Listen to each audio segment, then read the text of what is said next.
បាទសូមជម្រាបសួរបងប្អូនហើយថ្ងៃនេះយើងជួបគ្នាជាបន្តទៀតហើយមុននឹងបន្តទៅកម្មវិធីបន្តចង់សុំយោបល់បងក៏ដូចជាគម្លានដែរដែលថ្ងៃមុនយើងជជែកទៅមានការចាប់អារម្មណ៍ច្រើនមែនទែនតាក់ទងទៅនឹងលិខិតស្នាមពលរដ្ឋយើងអាសាលើករឿងនឹងបន្តមកហើយដល់យើងមានការ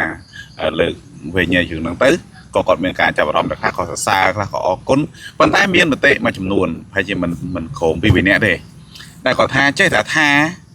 ឬពួកយើងមិនដាក់ចំណងជើងថាលិខិតប្រភេទណាក៏អស់លុយហ៎គាត់ថាចេះតែថាលិខិតប្រភេទណាក៏អស់ដែរហ្នឹងមួយទីពីរគាត់ថាអ្នកនិយាយនោះដូចជាថាចង់និយាយថាបងឯងកុហកទៀតណាអញ្ចឹងថ្ងៃនេះសូមភាគីពាក់ព័ន្ធនឹងបងទំលៀនអ្នកធ្វើការនៅគុំជួយបកស្រាយផងមើលមិនតែការលើកឡើងរបស់គាត់នឹងបងសូមជម្រាប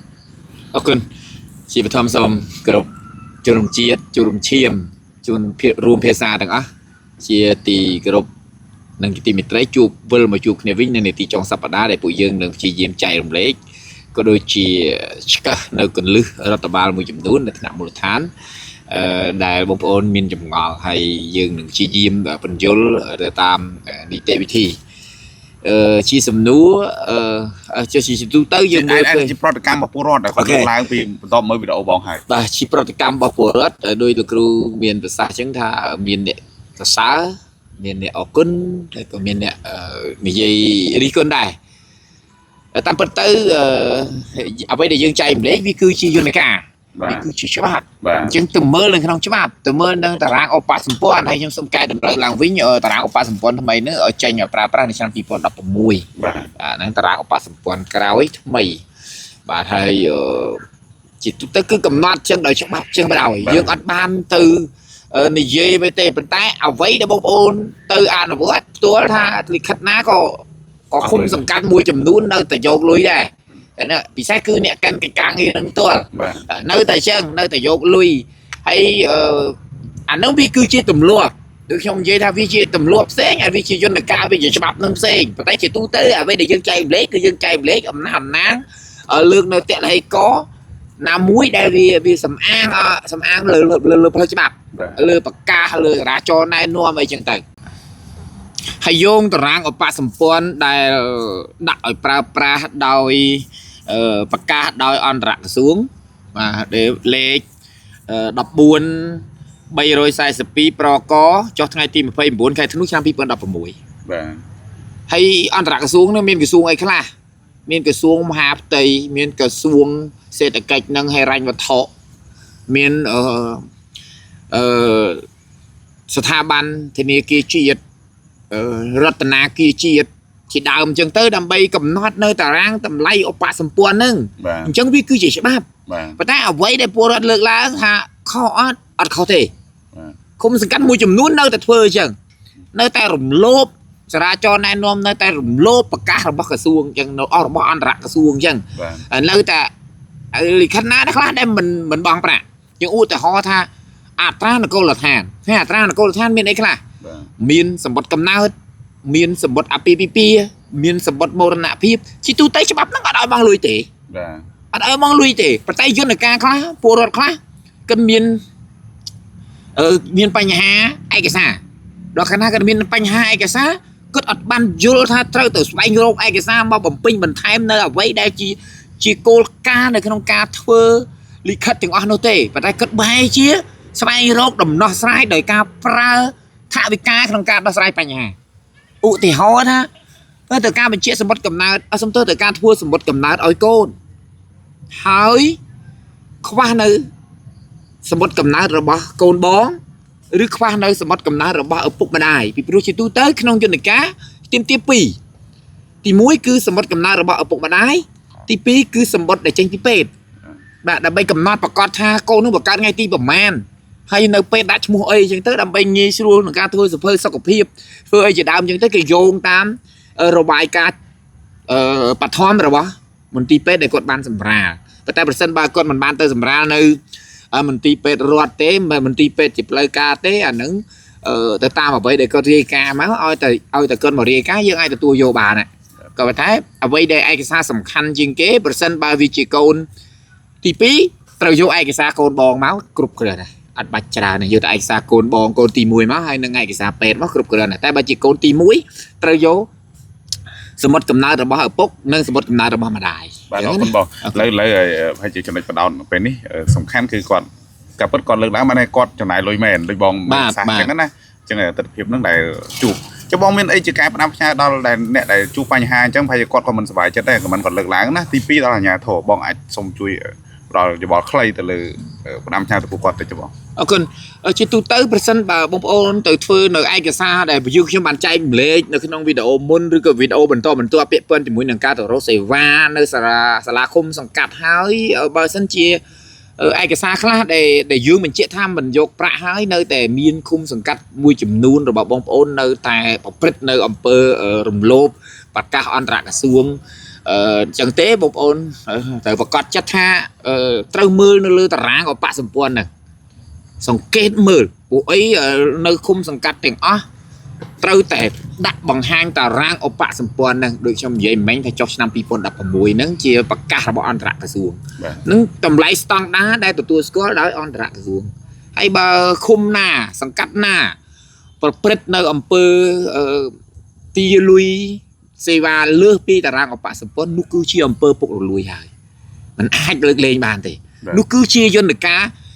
នៃការប្រព្រឹត្តអំពើពុករលួយដោយចំមុខហើយ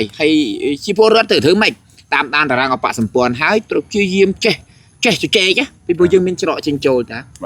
តែលើសហ្នឹងពុករលួយហើយអញ្ចឹងជាទូទៅមកពីបញ្ហាបងប្អូនខ្វះឯកសារបងប្អូនខ្ជិលត្រឡប់ទៅរកឯកសារបងប្អូនប្រើមโนសញ្ចេតនាខ្មែរថាអីកាហ្វេមួយកែវជូនគាត់ទៅអីទេគេយកតែ$5តាអីទេគេយកតែ$10តាហើយសួរថាហ្នឹងគេទីអត់ទេខ្ញុំខ្វះឯកសារខ្លួនខ្ញុំស្ម័គ្រចិត្តឲ្យគេឃើញហ៎យើងស្ម័គ្រចិត្តបង្រៀនមនុស្សឲ្យពុករលួយអញ្ចឹងបានថាពេលខ្លះបងប្អូនសិក្សាស្រាវជ្រាវស្វែងយល់ហើយបងប្អូនស្ដាប់យើងខ្ញុំបកស្រាយអ្វីដែលយើងខ្ញុំបកស្រាយគឺយើងយោងទៅតាមច្បាប់យន្តការបាទខ្ញុំជំនួសបងប្អូនថាអីមិនហងគេទីសងហើយគេដាក់កម្ដៅតែអញ្ចឹងគេអត់ធ្វើឲ្យអូខេហ្នឹងក៏វាមានដែរឃុំសង្កាត់ខ្លះនៅតែប្រព្រឹត្តអញ្ចឹងបានខ្ញុំថាជាទូទៅយើងជាពលរដ្ឋអញ្ចឹងបានយើងចាប់ជ្រុងមួយនៃការកែប្រទេសរបស់យើងដោយសារខ្ញុំគឺជាក្មេងវត្តរៀនបានច្រើនប៉ុន្តែខ្ញុំចង់ជួយប្រទេសមួយហ្នឹងហើយខ្ញុំគិតថាខ្ញុំមិនអាចទៅធ្វើជានាយករដ្ឋមន្ត្រីដឹកនាំប្រទេសបានទេខ្ញុំមិនអាចធ្វើជាតំណាងរាស្ត្របានទេខ្ញុំមិនអាចធ្វើជាចវាយខេត្តអបាលខេត្តអីបានគេទេព្រោះកម្រិតយើងវាជាកម្រិតសាមញ្ញនៅថ្នាក់មូលដ្ឋានអញ្ចឹងខ្ញុំគិតឃើញថាដើម្បីឲ្យប្រទេសយើងខ្លាំងដើម្បីឲ្យពលរដ្ឋយើងមិនរងគ្រោះដោយសារបុគ្គលកັບកេងចំណេញនយោបាយបុគ្គលពុករលួយឬក៏បុគ្គលបំផ្លាញជាតិឬក៏បុគ្គលដែលជិះជាន់ប្រជាពលរដ្ឋយើងត្រូវធ្វើម៉េចត្រូវបង្រៀនពលរដ្ឋឲ្យសកម្មត្រូវធ្វើឲ្យពលរដ្ឋយល់អំពីច្បាប់ឧទាហរណ៍ខ្ញុំធ្វើសមុទ្រកណ្ដាលបើជាលើខ្ញុំវិញខ្ញុំអត់សួរគេថាសំណួរទី1ដែលបងប្អូនមិនត្រូវសួរទៅកាន់មន្ត្រីឃុំសង្កាត់ណាទៅពេលដែលបងប្អូនទៅធ្វើសមុទ្រកណ្ដាលបងប្អូនទៅចុះសម្បត្តិអាពាហ៍ពិពាហ៍បងប្អូនទៅចុះលិខិតមរណភាពសំណួរទី1ដែលបងប្អូនមិនត្រូវសួរទៅកាន់មន្ត្រីឃុំសង្កាត់គឺអស់ប្រមាណអញ្ចឹងក្នុងនាមជាពលរដ្ឋសកម្មដែលបានស្វែងយល់អំពីច្បាប់គ្រប់គ្រងរដ្ឋបាលឃុំសង្កាត់ស្វែងយល់អំពីនីតិវិធីនៃការស្វែងរកសេវារដ្ឋបាលនៅថ្នាក់មូលដ្ឋានថ្នាក់ឃុំសង្កាត់ប្រជាពលរដ្ឋទៅទៅខ្ញុំសូមលើកទឹកចិត្តថាសូមកុំសួរទៅកាន់មន្ត្រីក្រុមប្រឹក្សានៅពាក្យមួយម៉ាត់ថាអស់ប៉ុន្មាន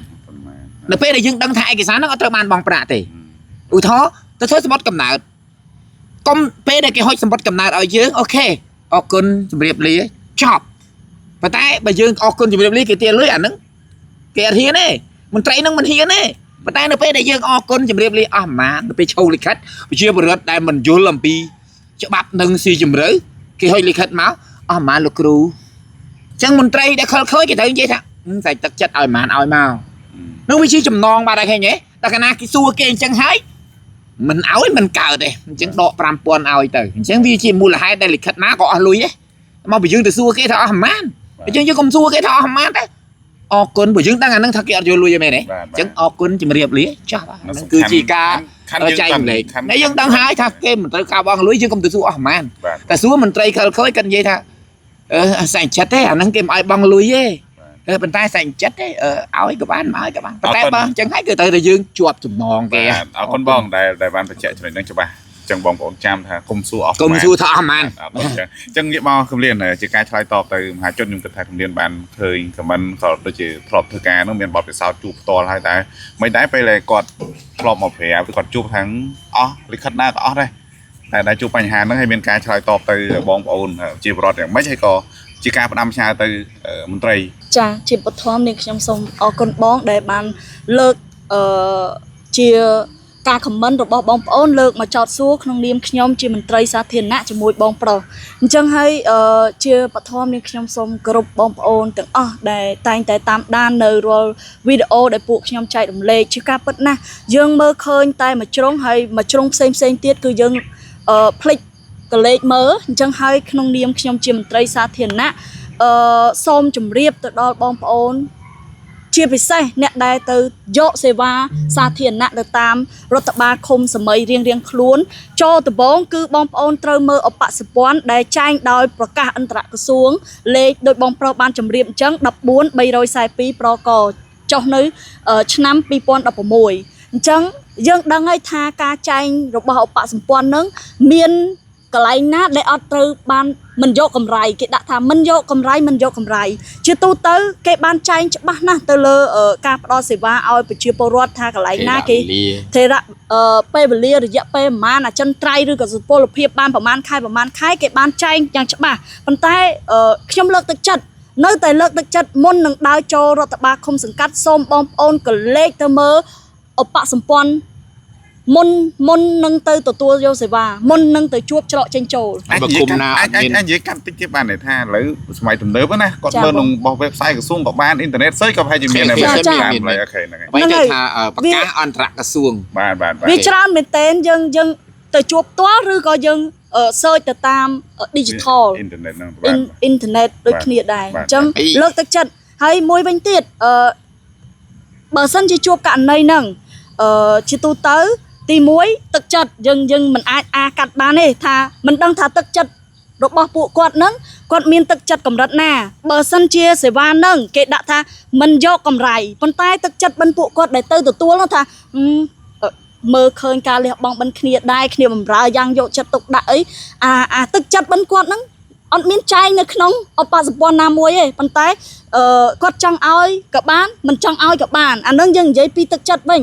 ប៉ុន្តែបើសិនជាអបសម្ព័ន្ធគេចែងថាមិនយកកម្រៃគឺមិនយកកម្រៃដាច់ខាតអត់លាយឡំគឺដាច់ប៉ិតពីគ្នារវាងដូចទឹកសាបនិងទឹកប្រៃអញ្ចឹងដាច់គ្នាមែនទេ មនុស្សយេតនាផ្សេង អរគុណឥឡូវសល់ចំណុចចុងក្រោយមួយចង់ឲ្យមិញហ្នឹងឮតែផ្ដាំទៅពលរដ្ឋហ្នឹងខ្ញុំជាពលរដ្ឋហ្នឹងចេះគេថាឲ្យខ្ញុំរហូតចឹងឥឡូវសុំជួយផ្ដាំទៅមន្ត្រីផងមើល ចាអរគុណច្រើនហើយក្នុងនាមជាមន្ត្រីសូមឲ្យយើងធ្វើអ្វីទៅតាមគោលចំហរបស់ថ្នាក់ដឹកនាំថាគេបានចង្អុលបង្ហាញឬក៏គេបានទរំមកគិតបានមួយចំណុចហ្នឹងគេដឹងថាឧបសគ្គហ្នឹងវាច្រើនលើសលប់ហើយសូមធ្វើជាគំរូទៅដល់មន្ត្រីចំនួនក្រោយឲ្យគាត់យកគំរូតាមផងបើសិនជាយើងនៅខ្វះខាតទេយើងកុំទៅធ្វើមន្ត្រីសាធារណៈអីយើងរកស៊ីវិញល្អជាង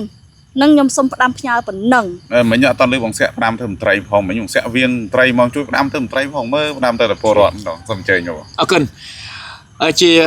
ត្រឡប់ទៅវិញខ្ញុំសូមបន្ថែមបន្តិចថាក្នុងនាមជាពលរដ្ឋខ្ញុំសូមផ្ដាំពលរដ្ឋបន្តទៀតថានៅពេលដែលឡើងទៅលើសាលាឃុំសង្កាត់ណាកុំភ្លេចមើលតារាងអបសម្ព័ន្ធដែលខ្ញុំបានជម្រាបជូនតារាងអបសម្ព័ន្ធហ្នឹងគឺជាយន្តការជាច្បាប់ជាការតម្រូវជាការចាប់ឲ្យធ្វើឃុំសង្កាត់គ្រប់ឃុំសង្កាត់ទាំងអស់ត្រូវតែធ្វើជាដាច់ខាតឃុំណាដែលមិនធ្វើឃុំនោះគឺបំពេញប្រកាសអន្តរក្រសួងរបស់រាជរដ្ឋាភិបាលហ្នឹងពីពលរដ្ឋត្រូវតែមើលអាហ្នឹងហើយបើមើលហើយមិនឃើញគេធ្វើម៉េចក្រសួងមេឃុំខែណាតារាងអបសម្ព័ន្ធមិនក៏លោកមេឃុំមិនដាក់ឲ្យខ្ញុំមើលតម្លៃសេវាណាដែលយកលុយសេវាណាដែលមិនយកលុយសួរអញ្ចឹងបើគិតជាអ្នកដែលបានសិក្សាហើយជាមេឃុំដែលបានឆ្លងកាត់ការបណ្ដុះបណ្ដាលក្នុងការគ្រប់គ្រងឃុំសង្កាត់ណាក៏នៅលឺតែពលរដ្ឋសួរតែប៉ុណ្្នឹងណាគាត់រត់ជឿនជើងគ្នាព្រាត3ថ្ងៃមិនទាន់គាត់ធ្វើហើយអានេះខ្ញុំផ្ដាំជូនទី1ទី2ផ្ដាំមន្ត្រីជាទូទៅយើងជាប់ឆ្នោតពីប្រជាពលរដ្ឋគឺយើងជាអ្នកបម្រើប្រជាពលរដ្ឋនៅក្នុងសង្គមប្រជាធិបតេយ្យយើងមិនមែនជាម្ចាស់របស់ពលរដ្ឋទេអញ្ចឹងសួរថាមនុស្សមួយឃុំ10000នាក់ ให้กิบบอชนาวเรือยืงแต่มันเนี้ยแต่ถ้วยจิมเบคุมหรือเจ้าสังกัดหรือเกเรือยืงแต่ปรำเนี้ยแต่ถ้วยจิกรมปรึกษาเรือแต่ผมเปิลเนี้ยแต่ถ้วยจิกรมปรึกษาเรือผมบูนเรือดับมุ้ยแต่ถ้วยจิกรมปรึกษายืงคือจีดิยูรันไตร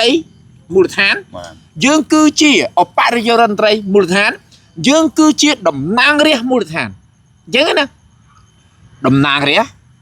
មួយខែប្រជុំនៅសភាម្ដងប៉ុន្តែ29ថ្ងៃគេចុះខេត្តឬក៏តំបន់ដែលគេប្រចាំការទឹកចំនួននៅខេត្តសៀមរាបគេយកតំណាងពីព្រៃវែងមកអត់ទេគេយកតំណាងរាស្ត្រនៅសៀមរាបហ្នឹងទៅមើលទៅក្រុមបណ្ដាអញ្ចឹងបានយើងនិយាយថាក្នុងនាមជាមន្ត្រីដើម្បីឲ្យคลายទៅជាគំរូដល់ក្មេងចំនួនក្រោយដើម្បីលើកស្ទួយលទ្ធិប្រជាធិបតេយ្យនិងដើម្បីជំរុញលុបបំបត្តិអំពើពុករលួយនៅថ្នាក់មូលដ្ឋាន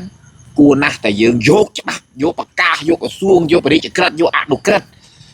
យកសេចក្តីណែនាំរបស់ក្រសួងពាក់ព័ន្ធឬក៏រាជរដ្ឋាភិបាលយកមកប្រើកាលណាដែលយើងរួមគ្នាធ្វើរឿងដែលរដ្ឋាភិបាលណែនាំទៅតាមក្រសួងតាមប្រកាសតាមបរិយាក្រិតតាមអនុក្រិតហើយប្រទេសយើងស្អាតស្អំកាលណាប្រទេសយើងស្អាតស្អំអំពើពុករលួយមិនមានពីក្រោមទៅហើយទោះបីដំបូលទ្រុឌទ្រោមក៏ដោយឲ្យតែគ្រឹះយើងមាំថ្ងៃនេះយើងបង្កើតគ្រឹះឲ្យរឹងមាំដោយការដោយដុសខាត់គំនិតរបស់ពលរដ្ឋឲ្យសកម្មដោយដុសខាត់អត្តចរិតដឹកនាំរបស់អ្នកមូលដ្ឋានមន្ត្រីមូលដ្ឋានឲ្យស្អាតស្អំដល់ពេលនោះយើងខ្លាយទៅជាយើងបានគ្រឹះដ៏រឹងមាំមួយអញ្ចឹងទោះបីដំបូលយើងបាំងស្បូវបាំងស្លឹកក៏ដោយដល់ពេលដែលយើងបានគ្រឹះមាំហើយយើងតង់ត100ជាន់ទៅលើក៏បានដែរប៉ុន្តែបើគ្រឹះយើងអន់ហើយយើងអាចទៅមុខទៀតបានទេលែអ្វីទៀតធ្វើគ្រឹះសិនបាទគេអាលើមាំតែបើអាក្រោមអត់ប្រកែស្រុតក្រឹបចូលក្នុងដីអញ្ចឹងបានថាយន្តការនៃការចែកម្លែករបស់ពួកយើងគឺយើងចង់បានពលរដ្ឋសកម្មចង់ដុសខាត់ផ្នត់គំនិតពលរដ្ឋឲ្យសកម្មនិងចង់ដុសខាត់អត្តចរិតនៃការដឹកនាំរបស់មន្ត្រីថ្នាក់មូលដ្ឋានឲ្យស្អាតស្អំដើម្បីប្រទេសយើងអរគុណ បាទអរគុណច្រើនបងអរគុណបងហើយជំរាបដែលបានបកស្រាយការឆ្ងល់របស់ពលរដ្ឋជុំវិញលិខិតតែយើងបានបកស្រាយទៅមុនហើយគាត់បានលើកឡើងយើងបានបញ្ជាក់ថែមគេសង្ឃឹមថាគាត់នឹងមានការយល់ដឹងបន្ថែមហើយបើមានតែការឆ្លើយថ្ងៃនេះមិនបិទវគ្គថាជប់ឲ្យលើកឡើងណាការមានចម្ងល់ផ្សេងៗនៅតែមាននៅតែចម្ងល់នៅតែមានយើងនៅតែជជែកវិញដើម្បីឲ្យការយល់ដឹងកាន់តែទូលាយពីបងមានប្រសាសន៍មិញថាគឺដើម្បីយើងមានគ្រឹះមាំហើយគ្រឹះមាំគឺមាំដល់ចំណេះដឹងមិនមាំដល់សាច់ដុំមិនមាំដល់កម្លាំងបាយទេបាទសូមអរគុណបង អរគុណច្រើនអរគុណលោកគ្រូ